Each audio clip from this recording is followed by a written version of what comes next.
आपले सहर्ष स्वागत आहे। विविध क्षेत्रातील काम करणाऱ्या जे आपले लेखक, कवी, सामाजिक कार्यकर्ता जे होतात त्यांचे आपण संबोधन घेतो। यातच आज महाराष्ट्र राज्य कर्मचारी संघटनाचे महाराष्ट्र सचिव आपल्या सोबत आहे, लीलाधर पातोडेजी। त्यांच्याशी आपण संवाद साधणार। नमस्कार। नमस्कार।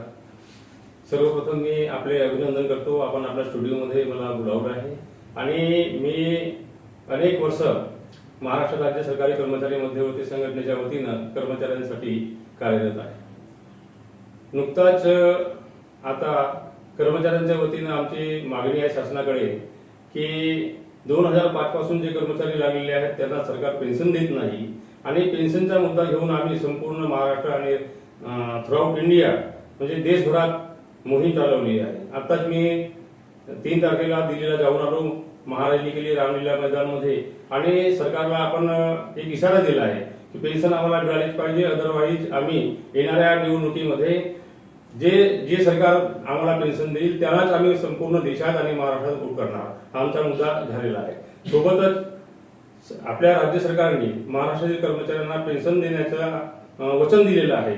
मागे आम्ही 20 मार्च पासून बेमुदत संप केलेला होता।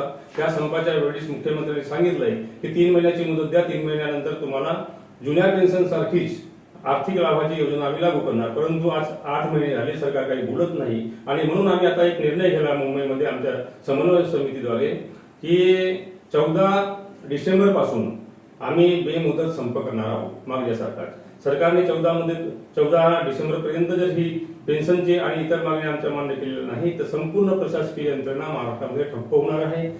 शाळेपासून तर सगळे शिक्षक, कर्मचारी, हॉस्पिटल्स, आवश्यक सेवा सगळे पूर्ण आम्ही ठप्प करणार आहोत। तर सरकारला आमचा इशारा आहे की आमच्या मागण्या मान्य कराव्यात, अदरवाईज सरकारला आम्ही इशारा देत आहोत। येणाऱ्या विधानसभामध्ये पण आपले काही राहणार का? हा, येणाऱ्या विधानसभेमध्ये आमचं आंदोलन सुरूच राहील आणि नागपूर अधिवेशनामध्येही आम्ही तो आंदोलन करणार आणि त्याच वेळेस नेमकं अधिवेशन सुरू राहील त्याच वेळेस आम्ही बेमुदत संप पण करणार। धन्यवाद। आज आपल्यासोबत मनमोकळेपणाने लीलाधर पातोडेजी, महासचिव राज्य कर्मचारी महासंघटनांनी आपल्यासोबत मनमोकळेपणाने सांगितले आहे। सतीश पारधी, नवरा।